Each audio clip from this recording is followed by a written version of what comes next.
Accurate,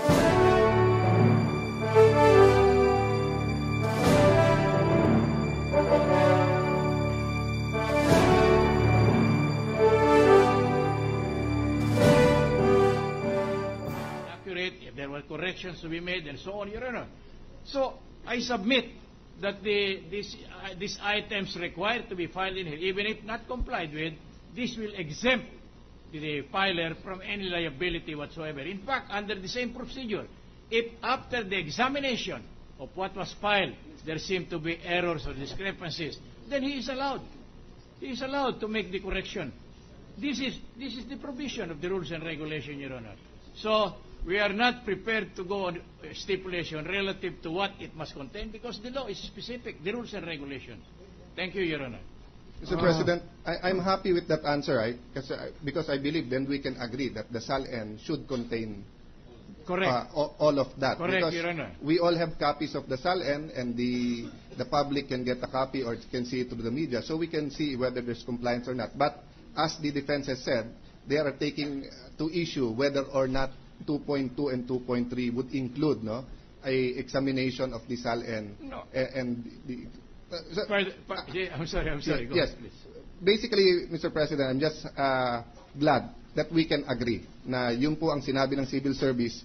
So, ang sinabi nyo po, and. So, it should contain fair market value, correct, assessed value, and acquisition cost. So, if the prosecution also agrees on that, and that's what the law says, then I think at least as far as that issue is concerned, we will simply examine the SALNs and look whether or not nandun po yung mga binanggit ng law. Whatever is our agreement, it will not affect the requirements prescribed by the rules and regulations. We may agree otherwise, but that will not have the effect of amending. I agree, Mr. President. I just wanted to know whether may issue po doon o wala. And I'm glad na we both believe, kasi ang nagiging issue, Justice, if I'm correct, yung interpretation ng law. But now, the way you read it, it seems that it's very clear to all of us, and I can see my fellow senator judges nodding. So I will leave it at that. Thank you very much, Mr. President. Thank you very much. Thank you. May the prosecution respond? Very short only. The prosecution may make a response. Well, actually, we agree with the You circular. have 2 minutes. Yes. Actually, we agree with the circular coming from the civil service, and as a matter of fact, it is only a reiteration of what is provided under Section 8 of Republic Act 6713. So there's no quarrel about Yes, but we want to point out, Your Honor, that although the distinguished defense counsel has actually stated that the SALN should contain the acquisition cost, the assessed value, and the current fair market value in the SALNs of the Chief Justice, which happen to be a common exhibit of both the prosecution and defense, the column pertaining to acquisition costs, as well as the improvements, are blank. There is no declaration regarding the acquisition cost of the properties acquired by the Chief Justice in all his SALNs from 2002 up to 2010. Your ground under Article 2 is culpable violation of the Constitution and or betrayal of public trust. Are you offering the SALN as evidence for culpable violation of the Constitution or for betrayal of public trust? Both cases, Your Honor. Both? Yes. Can you explain to us Well, because the culpable violation of the Constitution? Under the Constitution, Your Honor, the Chief Justice of the Supreme Court of the Philippines is required to file a statement of assets, liabilities, and net worth. And also, when the highest official in the judiciary should not declare accurately and truthfully, and should intentionally left some blanks open insofar as acquisition cost is concerned, then we think that that would be the highest form of betrayal of public trust. So you offer it for both? Yes, Your Honor. All right. Okay. Mr. President, Senator Recto wishes to be recognized, and then Senator Jogan. Gentleman from Batangas, has 2 minutes.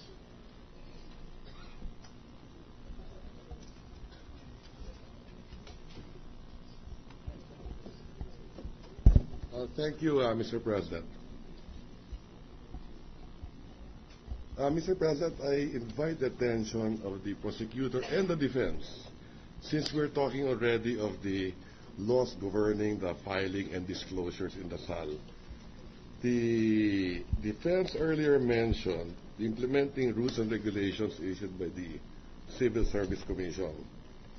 And he spoke about Rule 4, if I'm not mistaken. No.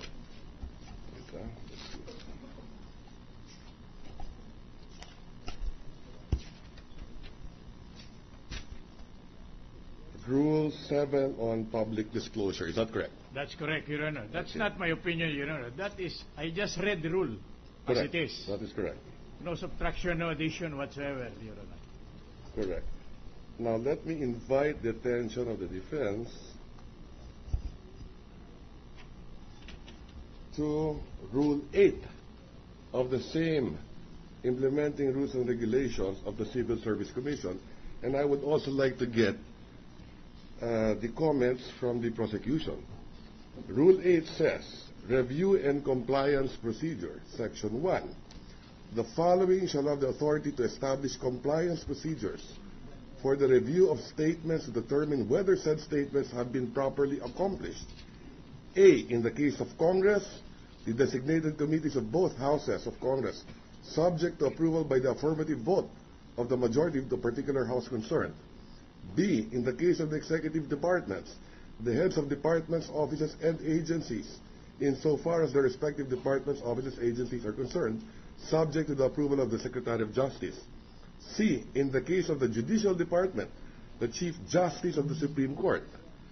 And D. In the case of the Constitutional Commission, commissions and other constitutional officers, the respective chairman and members thereof. In the case of the office of the Ombudsman, the Ombudsman. The above officials shall likewise have the authority to render any opinion interpreting the provisions of the review and compliance procedures in the filing of SAL and disclosure of information. Following, it says, in the event said authorities determine that the statement is not properly filed or filled, they shall inform the reporting individual and direct him to take the necessary corrective action, meaning to say it can be corrected. And finally, it says, the individual to whom an opinion is rendered and any other individual involved in a similar factual situation and who, after issuance of that opinion, acts in good faith in accordance with it shall not be subject to any sanction provided in the code. What does this mean, Counsel for the Defense? Well, to us, it is our humble opinion, Your Honor, that if there may have been discrepancies, inaccuracies, incompleteness in the returns, Your Honor, this can be remedied after a review of the SAL had been made. If it is not intentional, Your Honor, no criminal liability nor any administrative liability is incurred by the filing official, Your Honor. Furthermore, the law on the matter is very clear with respect to review and compliance procedure. And with the kind permission of this honorable court, may I be allowed to read the same, Your Honor? Section 10, I'm referring to the very law itself, Your Honor. The designated committees of both houses of Congress shall establish procedures for the review of a statement to determine whether said statements which had been submitted on time are complete and are in proper form. In the event a determination is made that the statement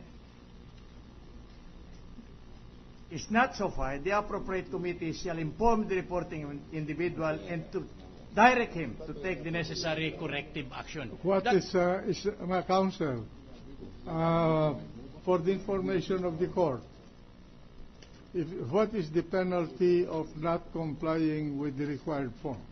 As subject to corrective instructions that may be made by the committee investigating the issue, Your Honor. There is no specific penalty? No penalty. If it is not malicious, it was not intentional, and the committee determines that it is so, no criminal nor any administrative liability. All right. Okay.